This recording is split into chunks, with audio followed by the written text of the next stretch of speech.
Irmãos, bom dia. Eu quero te convidar a abrir sua Bíblia em Gênesis capítulo 32. Nós vamos ler a partir do versículo 22. Para você que nos visita, a gente está aí numa série de pregações no livro de Gênesis. E hoje nós vamos ler então o capítulo 32, versículo 22. A famosa luta de Jacó em Peniel.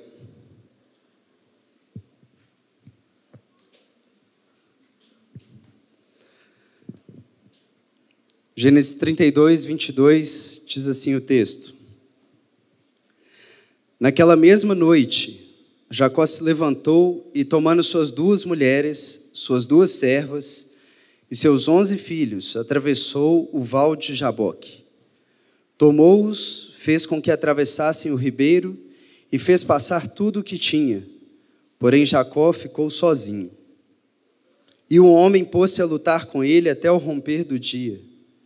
E quando viu que não prevalecia contra ele, tocou a junta da coxa de Jacó, e esta se deslocou enquanto lutava com ele.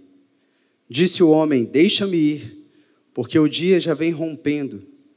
Porém Jacó respondeu: não te deixarei ir, se não me abençoares. E ele lhe perguntou: qual é o teu nome? E ele respondeu: Jacó. Então disse: não te chamarás mais Jacó, mas Israel, porque lutaste com Deus e com os homens e prevaleceste. Perguntou-lhe Jacó: peço-te que me digas o teu nome. O homem respondeu: por que me perguntas o meu nome? E ali o abençoou. Por isso Jacó deu ao lugar o nome de Peniel, dizendo: de fato, vi Deus face a face, e a minha vida foi preservada. E o sol nascia quando ele atravessou Peniel e mancava de uma perna. Por isso os israelitas não comem até o dia de hoje o nervo do quadril sobre a junta da coxa, porque o homem tocou a junta da coxa de Jacó no nervo do quadril.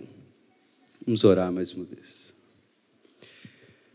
Pai, o Senhor sabe como é significativo para mim pregar esse texto que me acompanha em toda a minha história, Senhor, e pelo qual o Senhor tanto já me falou, Pai.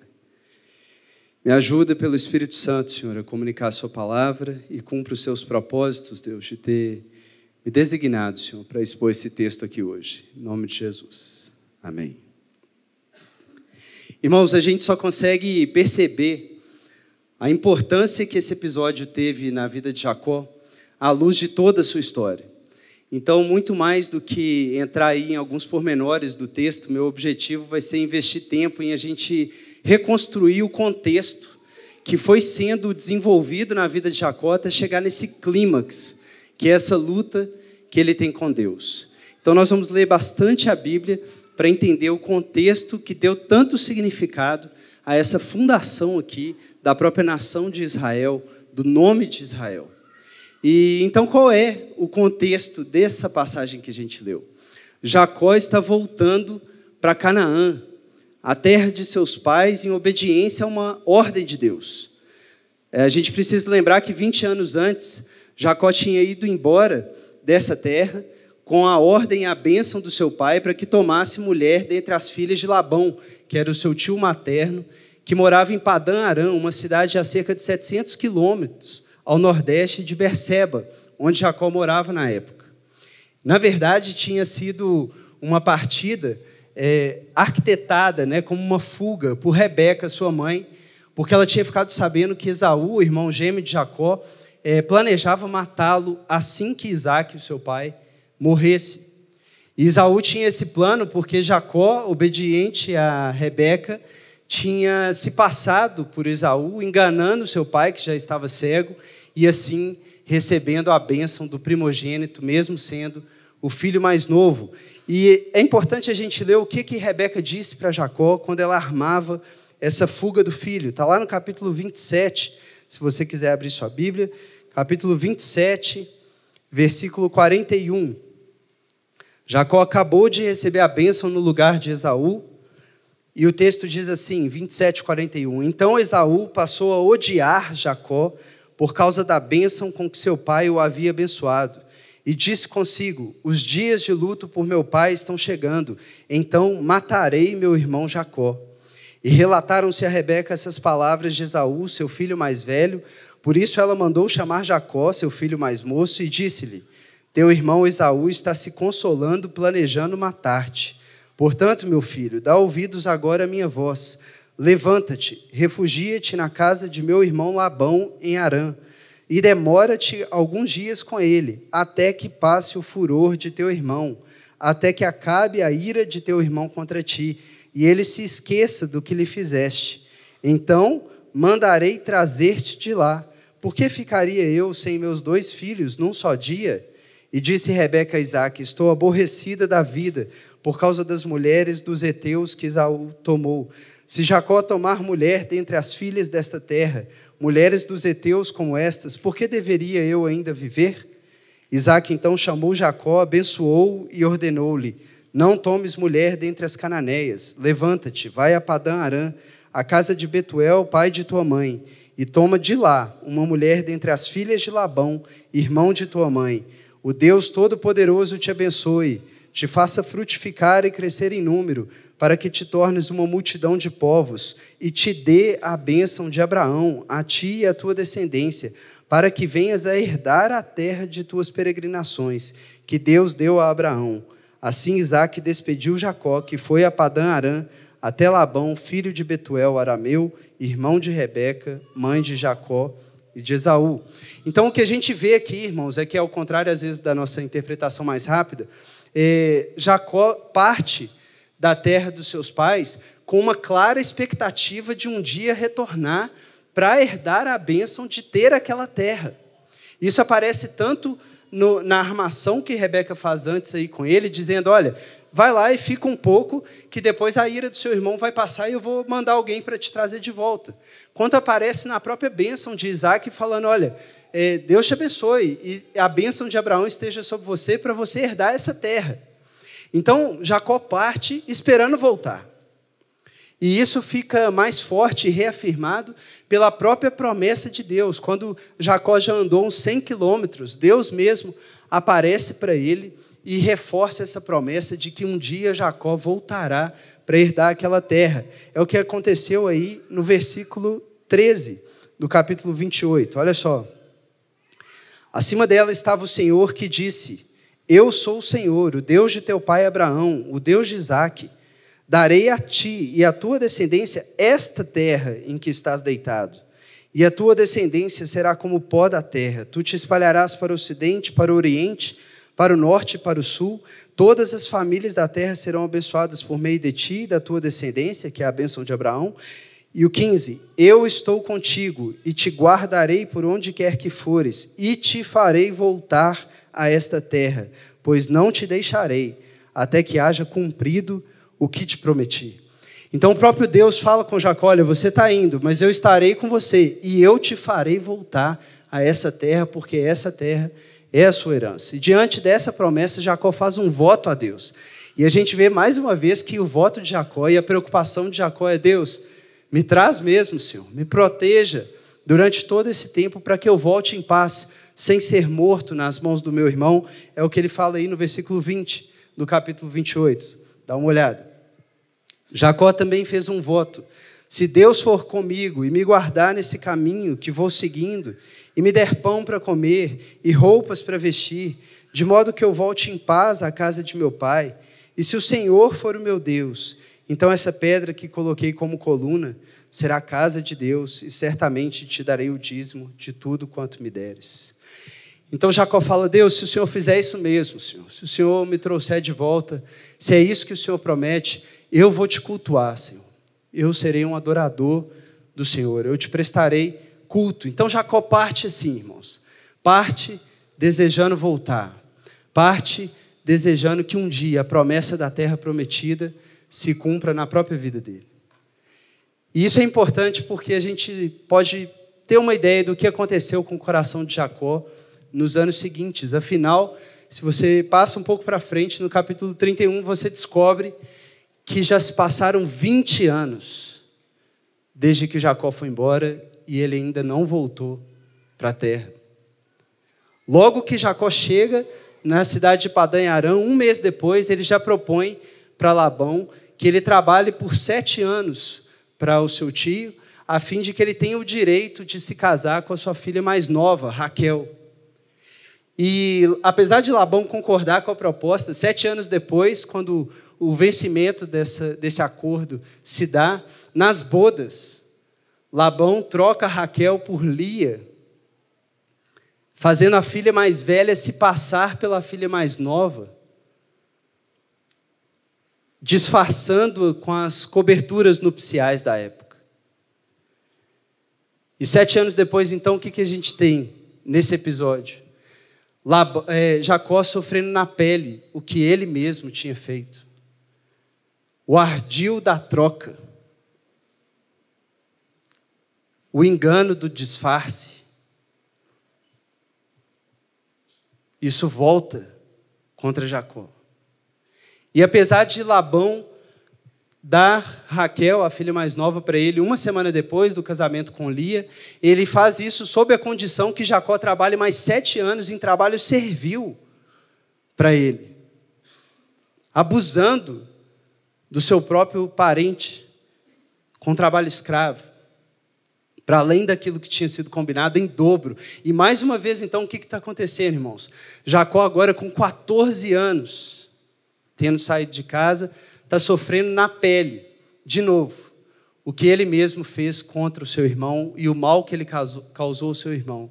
A ganância de quem quer levar vantagem sobre o outro.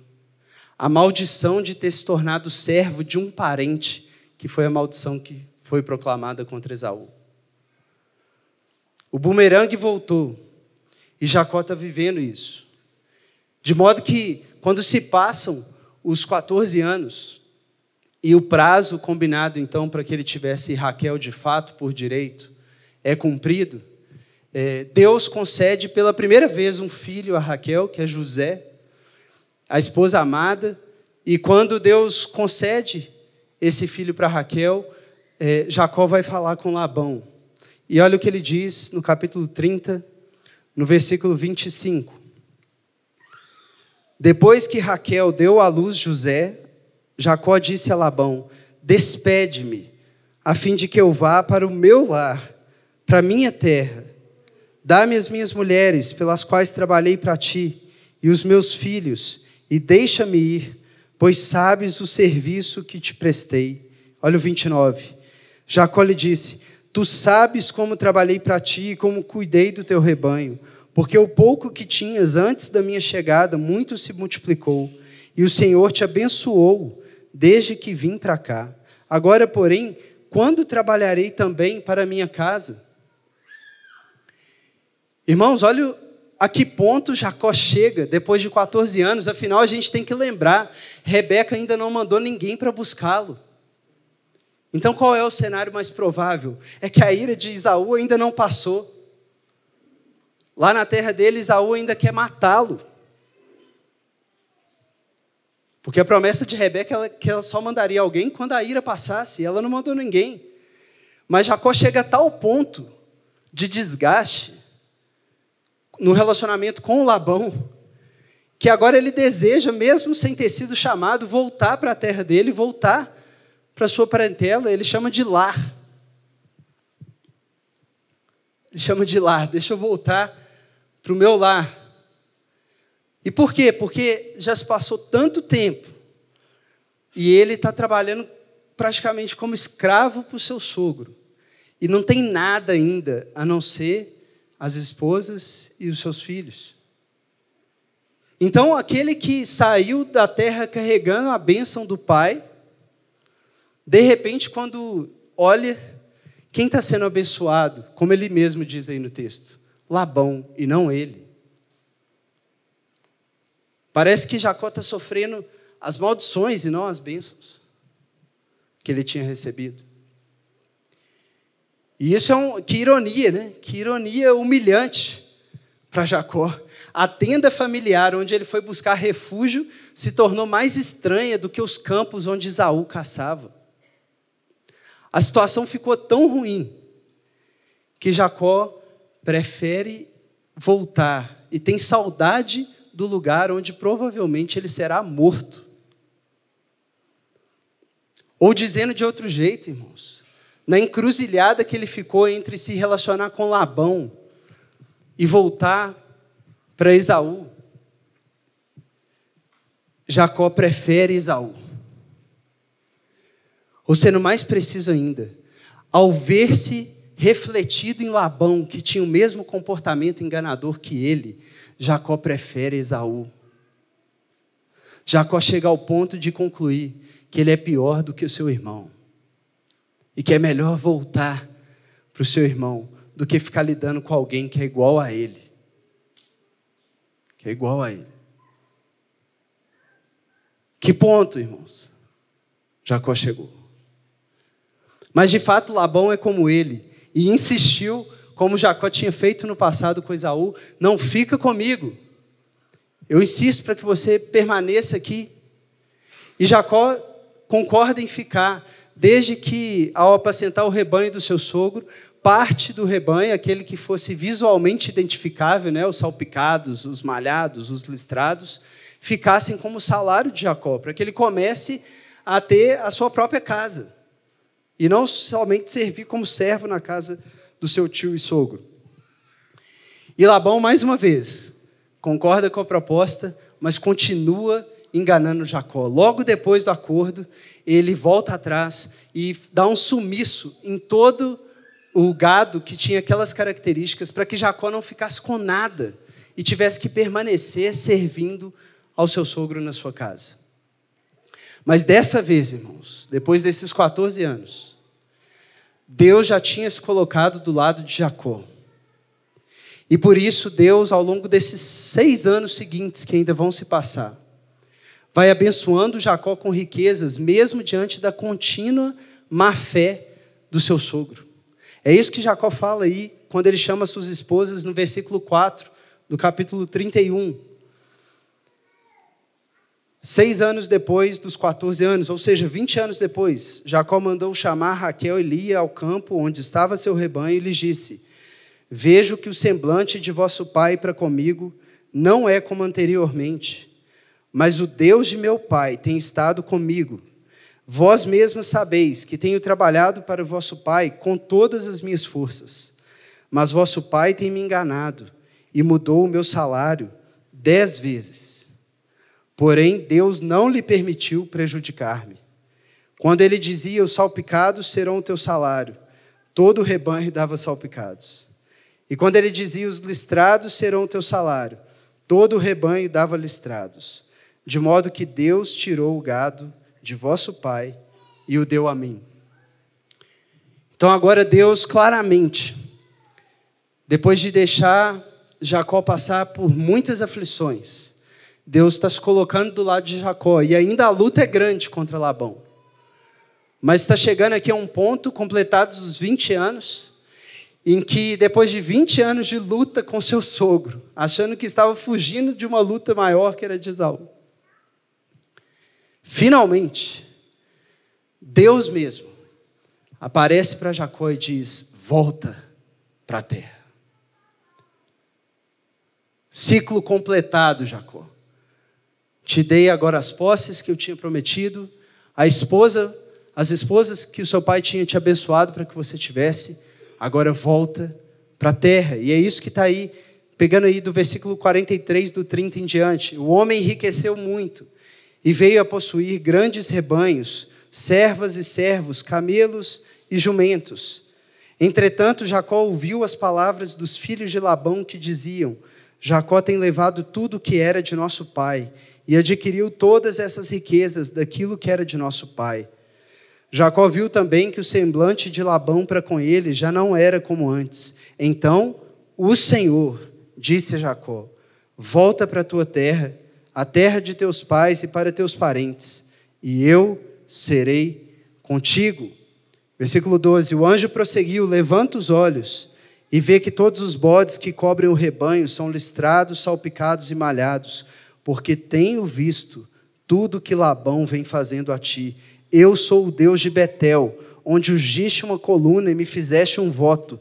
Portanto, levanta-te, sai desta terra e volta para a terra dos teus parentes.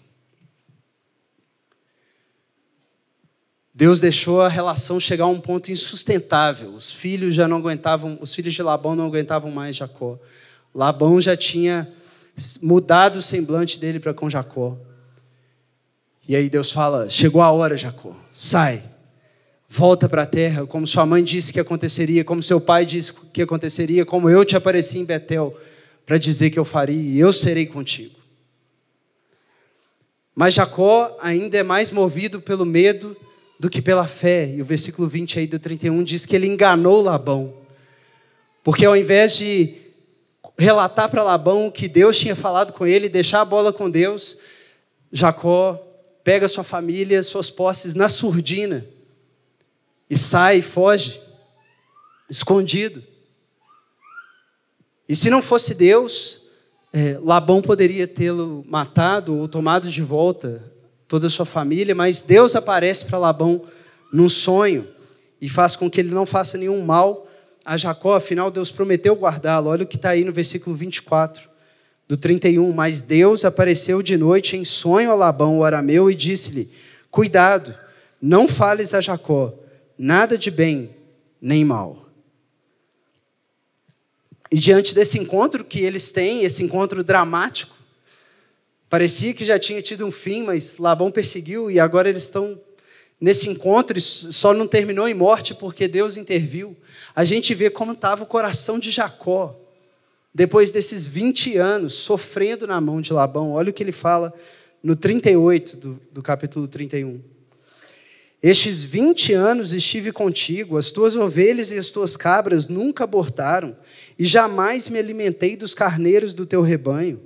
Eu não trazia para ti o despedaçado, mas eu mesmo arcava com prejuízo. De mim exigias tanto o furtado de dia, quanto o furtado de noite. Assim eu andava, o calor me consumia de dia, e a geada de noite, e o sono me fugia dos olhos. Estive 20 anos em tua casa, por tuas 2 filhas trabalhei 14 anos para ti, e 6 anos por teu rebanho, e 10 vezes mudaste meu salário. Se o Deus de meu pai, o Deus de Abraão e o temor de Isaque não fosse por mim, hoje certamente me mandarias embora sem nada. Mas Deus viu a minha aflição e o trabalho das minhas mãos e repreendeu-te ontem à noite no sonho. Então fica claro que Deus realmente está com Jacó nessa ida em retorno para a terra. Isso fica claro para Labão. E no fim aí do capítulo 31, eles fazem um acordo de paz. Olha, eu não vou mais te perseguir, você não vai mais passar dessa pedra para cá. E a gente está em paz, vai na bênção e eu vou ficar aqui. E assim, finalmente, Deus não permite, então, que Jacó saia com nenhuma pendência. Mas, pelo contrário, Deus passa a régua para que Jacó esteja liberado, de fato, para partir e voltar para sua casa sem deixar nada no histórico. Só que, lembremos, ele estava numa encruzilhada. Agora ele está livre de Labão, mas não tem como ele escapar de encarar de novo Esaú. Afinal, Esaú já não morava mais em Berseba, ele tinha se mudado para uma terra a leste de Canaã, mas certamente ele ficaria sabendo do retorno do seu irmão. E Jacó, portanto, apesar de geograficamente não ter que passar pelo território do irmão, espiritualmente era incontornável a necessidade de ele tomar a iniciativa de comunicar para o irmão o seu retorno. Afinal, até então, o que está na mente dele é: meu irmão provavelmente quer me matar. E é isso que ele faz aí no versículo 3 do capítulo 32. Jacó já está chegando nas proximidades de Canaã, exatamente no ponto em que há uma bifurcação para ir para Canaã ou ir para o território de Esaú. E o versículo 3 diz que nesse ponto Jacó enviou mensageiros à frente a seu irmão Esaú, a terra de Seir, o território de Edom, e ordenou-lhes: falareis a meu senhor Esaú deste modo: assim diz Jacó, teu servo, morei com Labão como peregrino e fiquei com ele até agora. Tenho bois e jumentos, ovelhas, servos e servas. e mando comunicar isso a meu senhor, para achar favor aos teus olhos. Então Jacó toma a iniciativa de comunicar o seu retorno na esperança de que, quem sabe, o seu irmão não esteja mais enfurecido com ele e possa permitir que ele faça o retorno e chegue em paz à casa dos seus pais. Mas olha a resposta que vem dos mensageiros, versículo 6. Depois disso, os mensageiros voltaram a Jacó dizendo: fomos ao encontro de teu irmão Esaú. Na verdade, ele está vindo para encontrar-te, acompanhado de 400 homens. A gente foi falar com ele, mas ele já estava vindo. E está vindo acompanhado. Imagine Jacó, irmãos. Rebeca realmente não tinha enviado ninguém para buscá-lo. E agora Esaú está vindo com 400 homens. O que Jacó pensa? Pronto, o meu irmão vai me matar. E ele morre de medo. É o que diz aí o 7. Jacó teve muito medo e ficou aflito. Ele, como famílias ricas fazem, né? Metade viaja no avião, metade viaja em outro. Se morrer, não tem problema. Jacó já faz isso, já divide em 2 bandos. Ó, se matar um, vocês correm para o outro lado. Mas aqui, irmãos, Jacó já passou por tanta coisa que ele ora. E ele chegou a tal ponto que ele ora. Jacó clama a Deus para livrá-lo. E é muito interessante porque dessa vez ele não faz isso com base na sua própria dignidade, mas ele faz o pedido com base nas promessas que Deus mesmo tinha feito para ele, de que ele voltaria em paz e herdaria a terra. E olha a oração então que Jacó faz diante dessa aflição, versículo 9. E Jacó orou: ó Deus de meu pai Abraão, Deus de meu pai Isaque, ó Senhor, que me disseste: volta para a tua terra e para os teus parentes, e eu te farei bem. Não sou digno da menor de todas as tuas misericórdias e de toda a fidelidade que tens usado para com teu servo, porque passei este Jordão apenas com meu cajado, quando eu saí 20 anos atrás, e agora eu já volto em 2 grupos, por tudo que o Senhor me acrescentou. Peço-te que me livres da mão de meu irmão Esaú, pois tenho medo dele, Senhor. Não permitas que ele venha matar a mim e as mães com seus filhos, pois tu mesmo disseste: certamente te farei bem, e farei a tua descendência como a areia do mar, que de tão grande não se poderá contar. Jacó fala: Senhor, eu estou nessa, porque o Senhor me disse para estar, Senhor. E eu não mereço, Deus, que o Senhor me livre. Eu vi isso na casa de Labão, eu não mereço, Senhor. Mas me livra, Deus, por causa das suas promessas, Senhor. Me ajuda, Deus. Me ajuda, Senhor. Senhor, seja comigo, como o Senhor disse que seria. E aí, nessa noite, Jacó separa um grande presente, muito generoso, do seu rebanho, para enviar à frente para o seu irmão. E ele passa esse presente em 5 grupos e vai avisa para cada servo: olha, vai à frente, quando Esaú te encontrar, fala que o servo dele, Jacó, que está enviando isso para ele. Jacó tenta se preparar ao máximo para aquele acontecimento. E ele fala que a ideia desse presente está aí no versículo 20 do 32. Olha por que ele fez isso. E direis também: o teu servo Jacó vem depois de nós, porque dizia: vou aplacá-lo, acalmá-lo, apaziguá-lo com um presente mandado à minha frente. Depois o verei face a face, talvez ele me aceite. Jacó tem essa expectativa, ele orou, ele tomou essa iniciativa, mas ele ainda não aquietou o coração. Ele ainda está morrendo de medo diante do iminente encontro com seu irmão, talvez no dia seguinte, como de fato aconteceu, e por isso aquela noite ele não consegue dormir. Ele não consegue dormir e ele se levanta precisando ficar sozinho. Tem tanta coisa acontecendo dentro dele que não pode ter mais nada fora. E é isso que Jacó faz, versículo 21. O presente foi à sua frente, mas ele passou a noite no acampamento. E naquela mesma noite ele se levantou, não aguentou, e tomando suas 2 mulheres, suas 2 servas e seus 11 filhos, atravessou a parte baixa do rio Jaboque. tomou-os, fez com que atravessassem o ribeiro e fez passar tudo o que tinha. Porém, Jacó ficou sozinho. Eu preciso ficar sozinho, tem um turbilhão no meu coração. Estou diante, um dia antes da minha provável morte. Preciso processar isso. E ele, de fato, fica sozinho, mas só que não.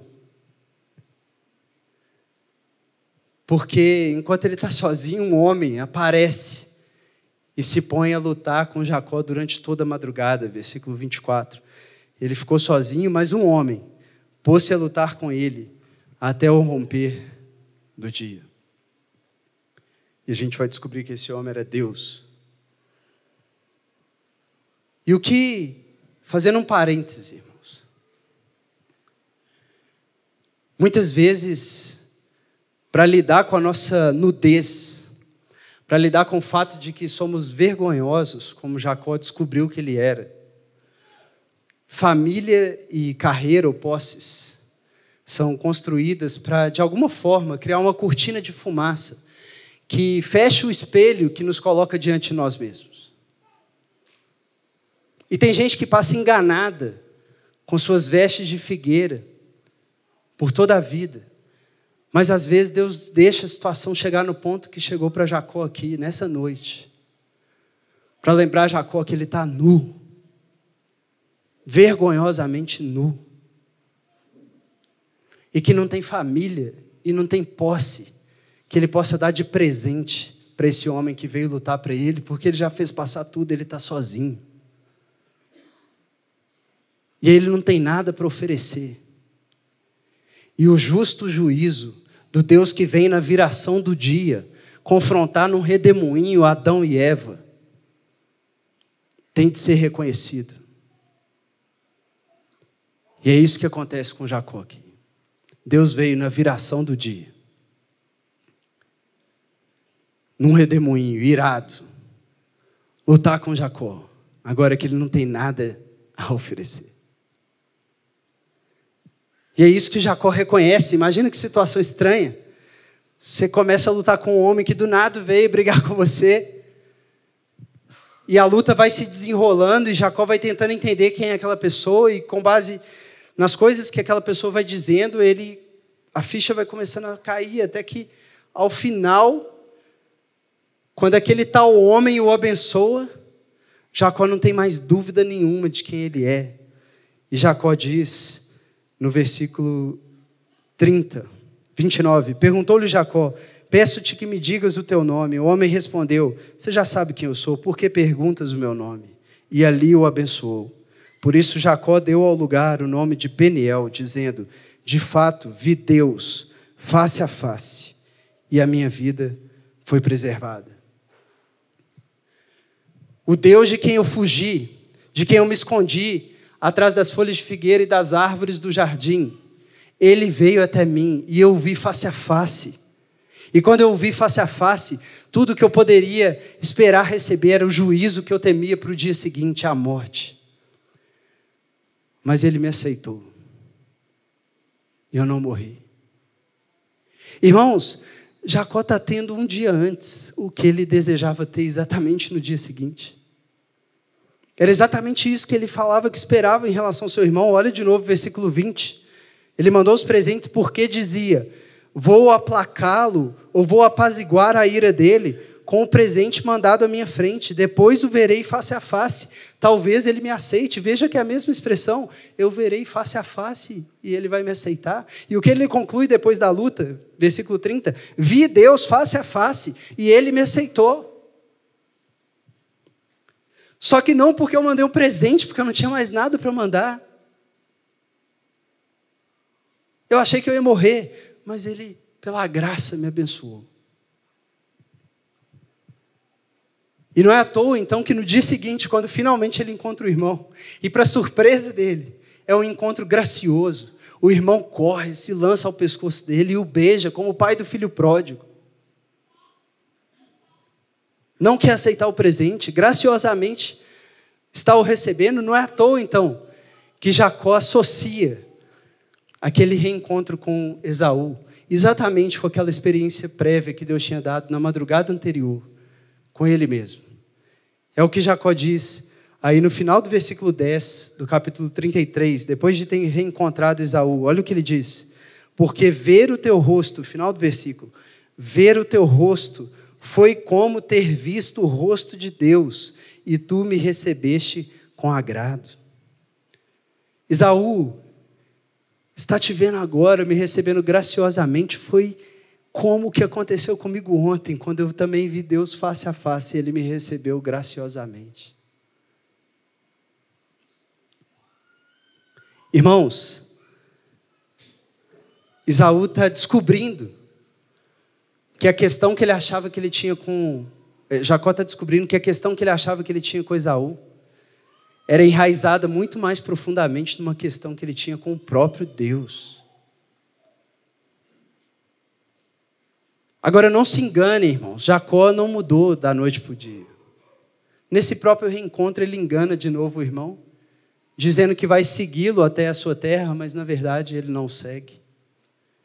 Agora, isso não tira o fato de que essa noite foi marcante para Jacó. Porque, como a gente viu, ela resume a própria história de Jacó até aqui.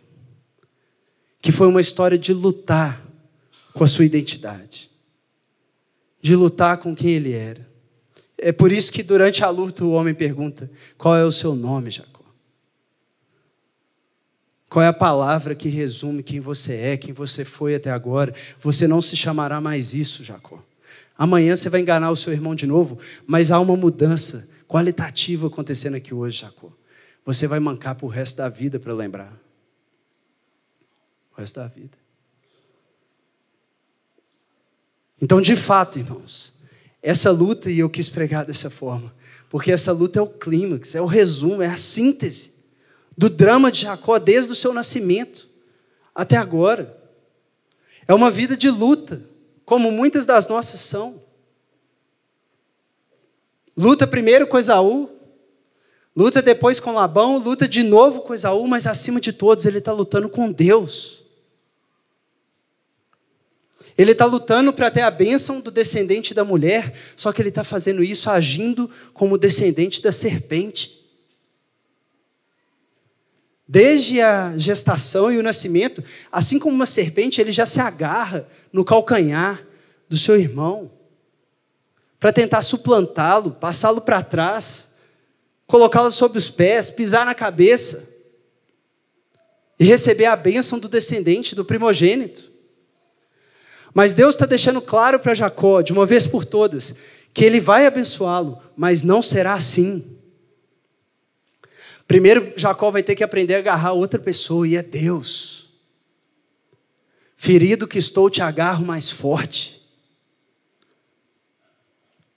Ele vai ter que agarrar Deus. Ele vai ter que reconhecer a sua peçonha, seu veneno, e dizer: meu nome é Esaú, enganador.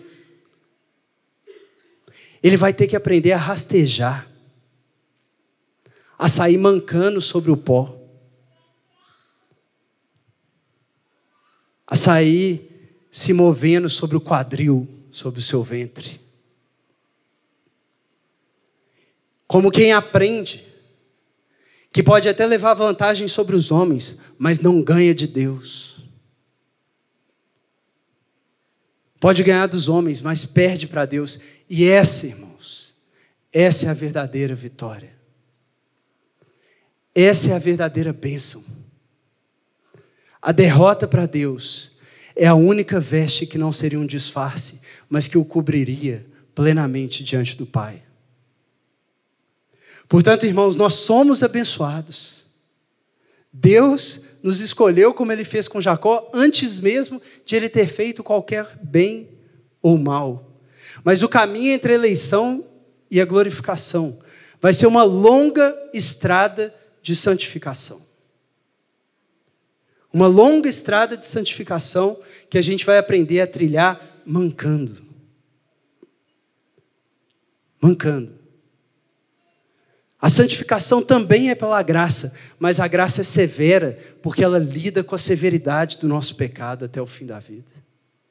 Irmãos, a vida cristã termina assim com um sorriso, mas não a gargalhada orgulhosa, e sim aquele riso humilde, aquele tipo de sorriso que só é aberto por lágrimas que o regaram primeiro, aquele tipo de reencontro gracioso que só é possível quando alguém chega mancando. Quem a gente teme, irmãos, está querendo correr, lançar o nosso pescoço e beijar o nosso rosto, mas primeiro a gente tem que lutar em Peniel. Como diz o texto de Oséias, comentando aqui Gênesis 32, ele lutou no vigor da sua idade com Deus, lutou com o anjo e prevaleceu, ele chorou e ele suplicou. Irmãos, lutemos com Deus, lute com Deus, sozinho, de madrugada, clame, suplique, como Jesus, que quando estava aqui, com grande clamor e lágrimas, como diz Hebreus, ofereceu orações e súplicas ao Deus que era capaz de livrá-lo da morte, e foi ouvido pelo temor que tinha, e embora sendo filho, aprendeu a obediência por meio daquilo que sofreu, humilhou-se a si mesmo, até a morte. Esse é o caminho, irmãos, da santificação. Não caia nessa, de que o retrato da graça é algo menos do que uma luta. O seu pecado é severo, e você precisa de Getsêmani para suar sangue. E essa é a graça de Deus que te salva. Como diz Tiago, Deus se opõe aos arrogantes, porém dá graça aos humildes. Assim, sujeitai-vos a Deus. Mas resisti ao diabo que quer fazer você agir como serpente, e ele fugirá de vós. Achegai-vos a Deus como Jacó chegou depois que foi ferido e agarrou em Deus.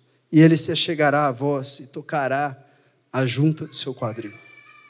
Pecadores, limpai as mãos, e vós que sois vacilantes, purificai vosso coração, entristecei-vos, lamentai, chorai, eu não te largo enquanto não me abençoares.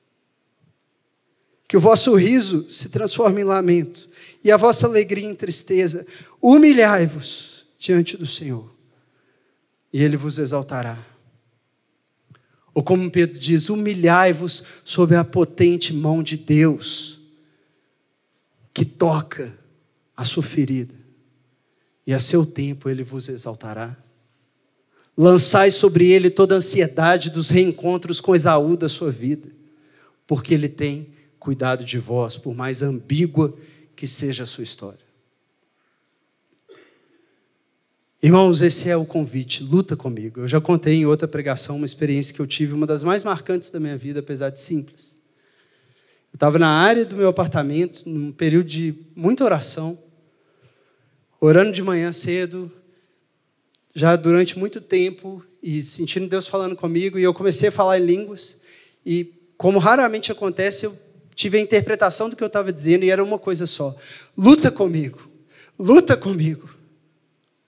Luta comigo.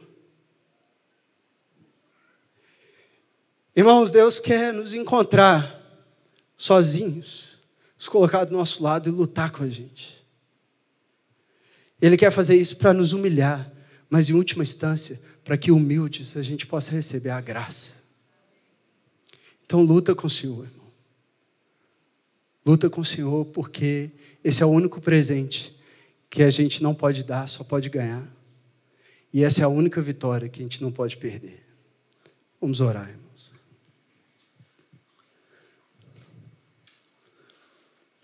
Pai, eu faço das palavras do Steiner a minha oração, Senhor. Eu vou impedir a sua partida, Senhor, se tu não me abençoares agora.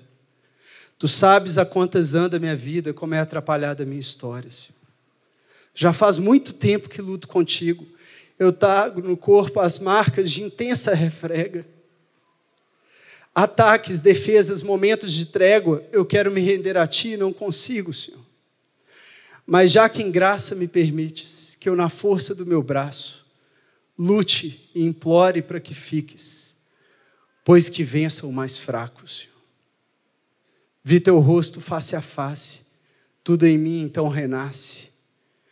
Saio torto, ando de lado, mas por dentro vou curado. Que seja assim, Senhor, na nossa vida. Amém.